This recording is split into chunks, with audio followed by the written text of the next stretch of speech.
साल 1980 में हर्षद मेहता नाम का एक यंग लड़का पहली बार बॉम्बे स्टॉक एक्सचेंज में कदम रखता है। इस बात से बिल्कुल अनजान कि अगले 10 सालों में वो एक मामूली जॉबर से इंडियन स्टॉक मार्केट का बिग बुल बनने वाला था। वो 15,000 स्क्वायर फीट के घर, लग्जरी गाड़ियां और एक लेविश ऑफिस का मालिक बनने वाला था। लेकिन हर्षद का राइज जितनी तेजी से हुआ था, उनका डाउनफॉल भी उतना ही दर्दनाक होने वाला था। ये कहानी है इंडिया के सबसे बड़े फाइनेंशियल स्कैंडल की।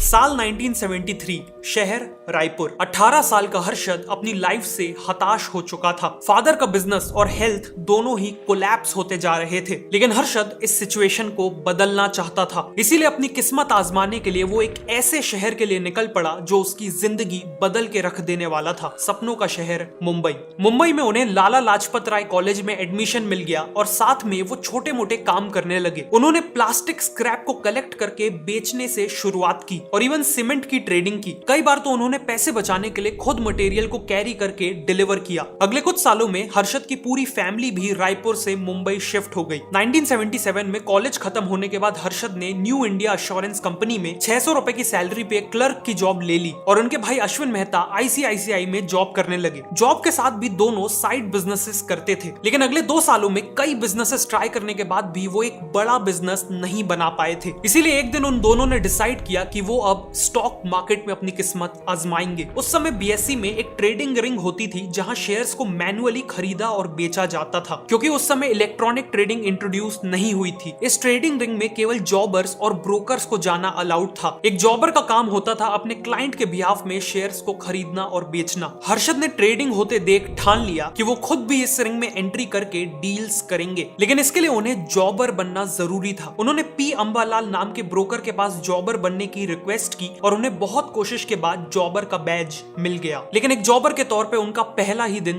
बहुत खराब था। उन्हें 2000 का लॉस हो गया था, लेकिन दुखी होने की जगह उन्होंने इस लॉस से सीख ली। अगले कुछ महीनों में उन्होंने अपनी स्किल्स पे बहुत काम किया और बहुत जल्द मार्केट के सबसे स्किलफुल जॉबर्स में से एक बन गए। हर्षद को समझ में आया कि स्टॉक मार्केट में ज्यादा पैसे कमाने के लिए उन्हें कंपनीज के बारे में इंटरनल इंफॉर्मेशन चाहिए होगी, वो भी दूसरों से ज्यादा और दूसरों से पहले। उन्होंने ऐसे लोगों के साथ कनेक्शन बिल्ड करना चालू कर दिया जो उन्हें कंपनीज की इनसाइड इंफॉर्मेशन दे सके। फॉर एग्जांपल, उन्होंने लेबर यूनियंस के लीडर्स के साथ कनेक्शन बिल्ड किया ताकि उन्हें कंपनीज के डेली प्रोडक्शन का डेटा मिल सके। प्रोडक्शन इंक्रीज होने पर वो उस कंपनी के शेयर्स खरीद के रख सकते थे और डिक्रीज होने पर या लेबर स्ट्राइक की सिचुएशन बनने पर वो शेयर्स को पहले से ही बेच सकते थे। इस तरह की इनसाइडर इंफॉर्मेशन के बेस पे ट्रेड करने को इनसाइडर ट्रेडिंग कहा जाता है और आज ये इलीगल है, लेकिन उस समय ये लीगल थी। हर्षद अब एक जॉबर के तौर पे न केवल दूसरों के लिए ट्रेड करते थे बल्कि अपना खुद का पैसा भी मार्केट में लगाने लगे थे। 1982 तक इनसाइडर ट्रेडिंग के बेस पे उन्होंने काफी पैसे कमा लिए थे और एक बड़े घर में शिफ्ट हो गए थे। लेकिन अब वो इनसाइडर ट्रेडिंग के अलावा एक और टेक्निक आजमाने का सोच रहे थे, पंप एंड डंप। इसमें हर्षद एक ऐसे स्टॉक को आइडेंटिफाई करते थे जिसे ज्यादा खरीदा और बेचा नहीं जा रहा। फिर वो अपने कुछ साथियों के साथ मिलके बहुत कम टाइम में इस शेयर की बहुत सारी क्वांटिटी खरीद लेते थे। इससे मार्केट में उस शेयर की सप्लाई बहुत कम हो जाती थी और प्राइसेस एकदम से बढ़ जाते थे, जिसके बाद हर्षद उस शेयर की पार्ट होल्डिंग्स बेच के बहुत सारा प्रॉफिट कमा लेते थे। हर्षद की इन इनोवेटिव स्ट्रेटजीज के चलते उनका प्रॉफिट लगातार बढ़ रहा था और उन्हें लगने लगा कि अब उन्हें मार्केट में कोई बीट नहीं कर सकता। लेकिन फिर कुछ ऐसा हुआ जिसने हर्षद को पूरी तरह से बर्बाद कर दिया, ब्लैक थर्सडे।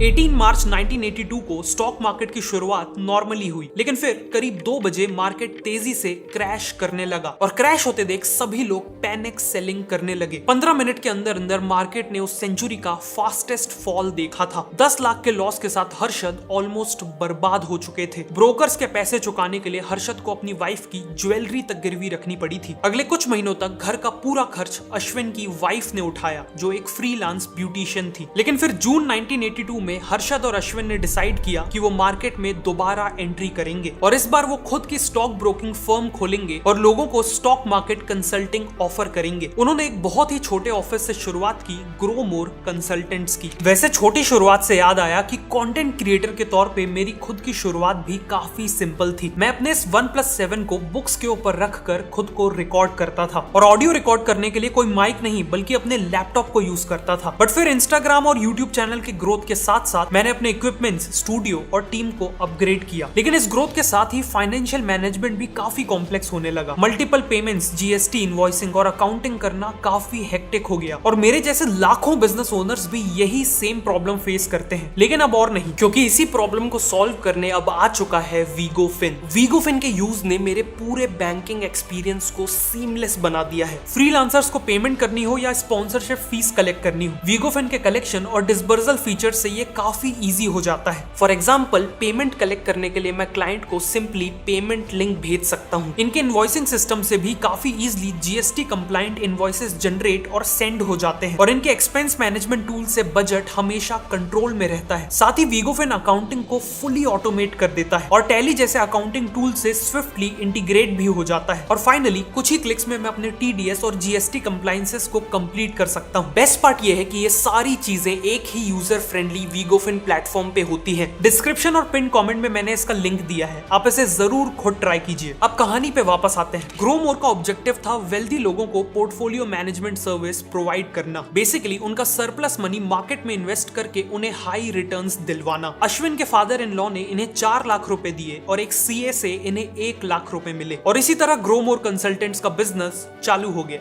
हर्षद ने देखा कि मार्केट में टी लीव्स के रेट 3-4 रुपए पर केजी से बढ़ गए थे। मतलब टी लीव्स बेचने वाली कंपनीज को नॉर्मल से ज्यादा प्रॉफिट होने वाला था। लेकिन इसके बाद भी मार्केट में टी कंपनीज के शेयर्स काफी अंडर वैल्यूड थे। इसीलिए हर्षद ने अपने क्लाइंट्स के लिए मैक्लोड रसल, टाटा टी और हैरिसन एंड मलयालम जैसी कंपनीज के शेयर्स हेविली बाय करना चालू कर दिए। साल भर में इन कंपनीज के शेयर प्राइसेस तेजी से बढ़ने लगे, जिससे हर्षद और ग्रोमोर के क्लाइंट्स ने बहुत पैसे बनाए। अपने हाई रिटर्न्स के चलते ग्रोमोर का नाम चारों तरफ फैल गया। लोग ग्रोमोर की स्कीम्स में पैसा लगाने के लिए लाइन लगाने लगे और इसी तरह 1985 तक हर्षद स्टॉक मार्केट के जादूगर बन चुके थे। लेकिन उनकी इस सक्सेस को देखते हुए मार्केट का एक पुराना दिग्गज खुश नहीं था और वो दिग्गज था मनु मानेक। मनु मानेक मार्केट के पुराने खिलाड़ी थे और स्टॉक मार्केट की भाषा में वो एक बेयर थे। मतलब वो शॉर्ट सेलिंग करके पैसे कमाते थे। शॉर्ट सेलिंग एक ट्रेडिंग स्ट्रेटजी है जिसमें शेयर्स को बोरो किया जाता है ताकि उसे अभी हाई प्राइस में बेचा जा सके और बाद में प्राइस गिरने पर वापस खरीद कर रिटर्न किया जा सके। इस केस में जो प्राइस का डिफरेंस होता है वो प्रॉफिट हो जाता है। सिंपली स्पीकिंग, मनु मानेक जैसे बेयर्स को प्रॉफिट तब होता है जब शेयर्स के प्राइस गिरते हैं। मनु मानेक हर्षद मेहता को गिराने का मौका बहुत लंबे समय से ढूंढ रहे थे और उन्हें वो मौका मिला 1986 में। फाइनेंस मिनिस्टर वीपी सिंह ने बजट अनाउंसमेंट में कुछ ऐसे डिसीजंस लिए जिन्हें बिजनेसेस के लिए अच्छा नहीं माना गया और अल्टीमेटली स्टॉक मार्केट गिरने लगा। हर्षद ने स्पिक नाम के शेयर्स काफी हैवी क्वांटिटी में खरीद रखे थे और अब उसका प्राइस भी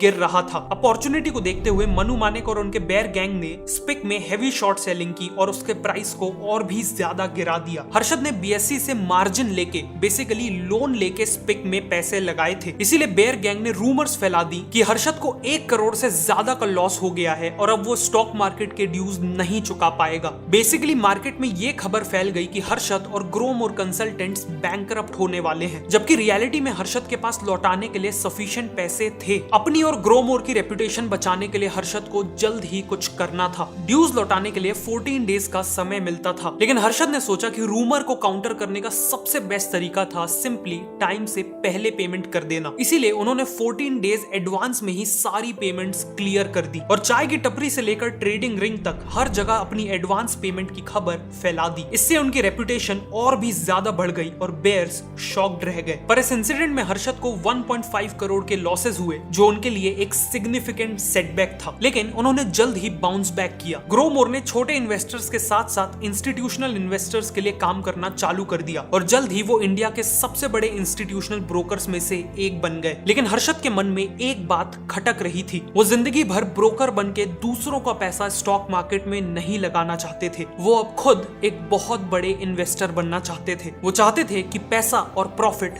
दोनों ही उनका हो, लेकिन इसके लिए उन्हें कई 100 करोड़ का कैपिटल चाहिए था और इस कैपिटल के लिए हर्षद ने एक नए मार्केट में एंट्री लेने का फैसला किया, the money market. Money market basically एक अरेंजमेंट थी जिसमें एक बैंक दूसरे बैंक से शॉर्ट टर्म लोन लेता था। इस लोन का ड्यूरेशन यूजुअली 15 दिन का होता था। जनरली बैंक्स एक दूसरे को लोन इसलिए देते थे ताकि वो इंटरेस्ट के तौर पे एक्स्ट्रा इनकम कमा सके, और जनरली कोई भी बैंक ये लोन तब लेता था जब उसे शॉर्ट टर्म के लिए कैश की जरूरत होती थी। इसे एक एग्जांपल से समझिए। सिटी बैंक के पास 100 करोड़ रुपए एक्स्ट्रा हैं जो वो दूसरे बैंक को लोन में देना चाहता है। दूसरी तरफ बैंक ऑफ अमेरिका है जिसे 100 करोड़ की जरूरत है। ऐसे में सिटी बैंक ऑफ अमेरिका को 100 करोड़ ट्रांसफर करेगा। बदले में बैंक ऑफ अमेरिका को कोलेट्रल के तौर पे सिटी बैंक के पास अपने 100 करोड़ के एसेट्स गिरवी रखने होंगे, और ये एसेट्स जनरली गवर्नमेंट सिक्योरिटीज और बॉन्ड्स होते हैं। 15 दिन बाद bank of America 100 crore plus interest amount को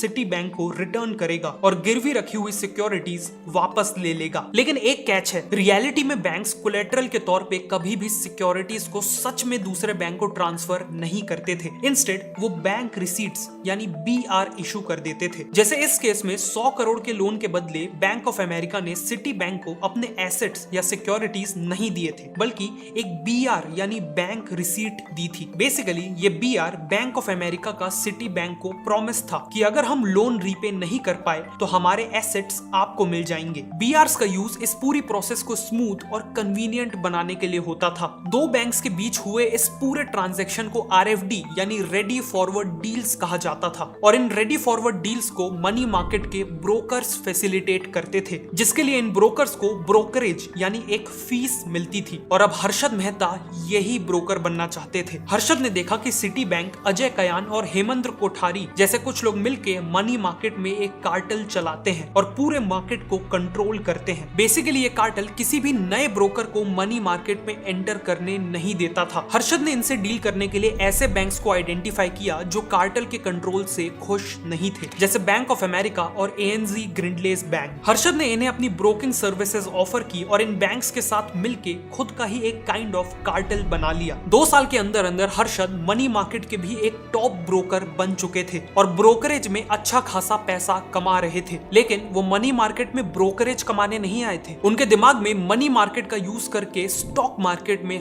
हजारों करोड़ों कमाने का प्लान था, और उनका यही प्लान आगे जाके इंडिया के सबसे बड़े फाइनेंशियल स्कैम की शक्ल लेने वाला था। मनी मार्केट में टाइम बचाने के लिए कई बैंक्स एडवांस में ब्रोकर के अकाउंट में पैसे ट्रांसफर कर देते थे, ताकि ब्रोकर बेस्ट डील मिलते ही दूसरे बैंक को पैसे ट्रांसफर कर दे और सिक्योरिटीज यानी BR लाके दे दे। हर्षद ने यहाँ एक बहुत बड़ा लूप होल देखा। उन्होंने देखा कि जब बैंक्स एडवांस में उन्हें पैसे ट्रांसफर करते हैं तो डील होने से पहले ये पैसे 10-15 दिन तक उनके अकाउंट में पड़े रहते हैं। हर्षद ने इन पैसों को स्टॉक मार्केट में लगाना चालू कर दिया और अपने फेवरेट स्टॉक्स के प्राइसेस को आर्टिफिशियली बढ़ाना चालू कर दिया, और फिर जब डील क्लोज करने का टाइम आया तो शेयर्स को बेच के प्रॉफिट खुद रख लिया और बाकी पैसे से मनी मार्केट की डील एग्जीक्यूट कर दी। इसके अलावा हर्षद ने एक और लूप होल ढूंढ लिया। उन्होंने देखा कि लोन के बदले जो बैंक BR देता था उसे कोई भी वेरीफाई नहीं करता था। मतलब ये चीज चेक नहीं होती थी कि जितनी सिक्योरिटीज के अगेंस्ट BR इशू की गई है, क्या सच में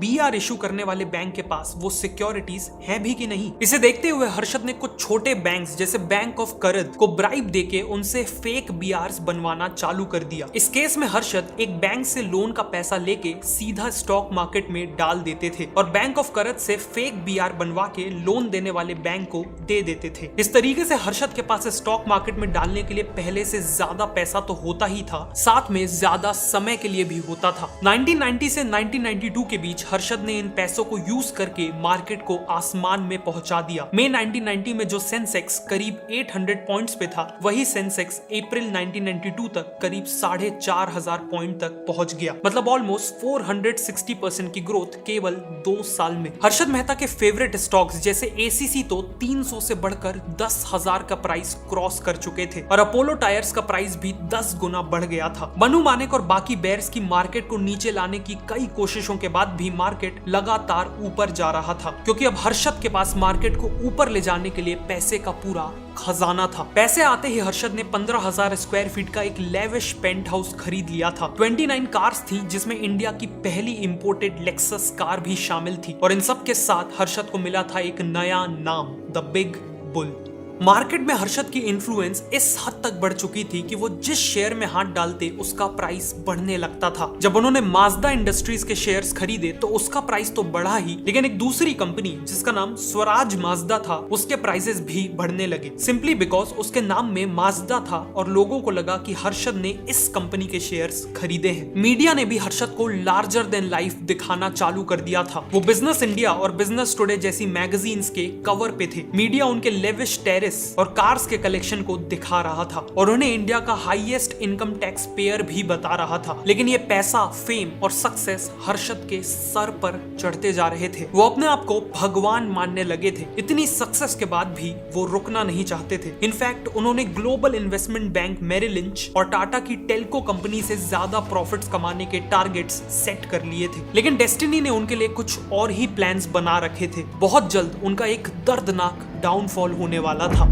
1991 में ही आरबीआई को टिप मिल गई थी कि मनी मार्केट में बीआरस का मिसयूज हो रहा है। इसीलिए उन्होंने कुछ बैंक्स के अगेंस्ट इंक्वायरी ऑर्डर की और साथ ही सभी बैंक्स के लिए बीआरस के यूज से रिलेटेड स्ट्रिक्ट गाइडलाइंस इशू कर दी। मतलब अब फेक बीआरस का यूज करके मनी मार्केट में ऑपरेट करना बहुत मुश्किल हो चुका था। लेकिन इसके बाद भी हर्षद ने दिसंबर 1991 में एसबीआई से 500 करोड़ का अमाउंट ले लिया। हर बार की तरह उन्होंने इस पैसे को स्टॉक मार्केट में शेयर्स को पंप करने में लगा दिया। लेकिन इस बार वो दूसरे बैंक से फेक बीआरस लाके एसबीआई को नहीं दे पा रहे थे। इस दौरान उन्होंने एसबीआई के एक एम्प्लॉय आर सीतारामन को ब्राइब किया और उसे एसबीआई के रिकॉर्ड्स को मैनिपुलेट करने को कहा ताकि सीनियर एसबीआई ऑफिसर्स को इस 500 करोड़ के सिक्योरिटीज गैप के बारे में पता ना चले। लेकिन इन सब के बाद भी एसबीआई ऑफिशियल्स को अप्रैल 1992 में अपने रिकॉर्ड्स में 500 करोड़ के गैप के बारे में पता चल गया। एसबीआई ने हर्षद को कन्फ्रंट किया और उन्हें पैसे वापस करने के लिए प्रेशराइज करने लगे। हर्षद को इन पैसों की सख्त जरूरत थी ताकि वो स्टॉक मार्केट को उठा के रख सकें। लेकिन टाइम पे पैसे वापस करना भी जरूरी था, क्योंकि अगर एसबीआई लीगल एक्शन ले लेता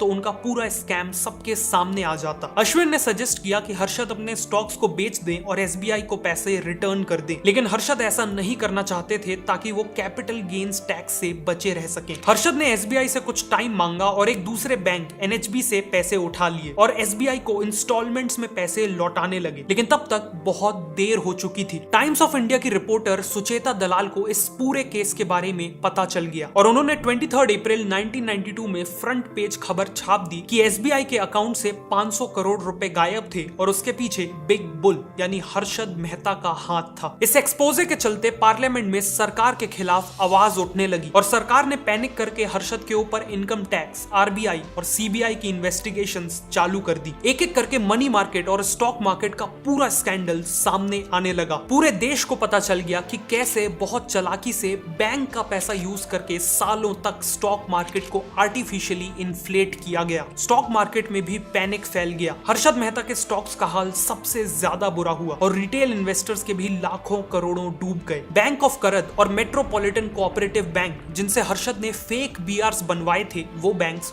डूब गए। और जब इस पूरे स्कैम का साइज असेस किया गया तो वो नंबर 4000 करोड़ से भी ज्यादा था। 4 जून 1992 को हर्षद मेहता और अश्विन मेहता को अरेस्ट कर लिया गया और उनके एसेट्स जैसे घर, बैंक अकाउंट्स और कार्स को भी सीज कर लिया गया। सालों तक ये लीगल बैटल चली। इस दौरान वो लंबे समय तक जेल के बाहर भी रहे। लेकिन दिसंबर 2001 में 47 की एज में पुलिस कस्टडी में ही उन्होंने अपनी आखिरी सांसें ली। पर उनके जाने के सालों बाद भी आज उनकी स्टोरी बहुत कंट्रोवर्शियल है। जहां कुछ लोग उन्हें एक स्कैमस्टर की तरह देखते हैं, तो वहीं उनकी फैमिली का मानना है कि हर्षद को अनफेयरली उन प्रैक्टिसेस के लिए टारगेट किया गया जो उस समय मार्केट में काफी कॉमन थी। लेकिन मेरे ओपिनियन में सच्चाई इन दोनों व्यूज के बीच में कहीं है।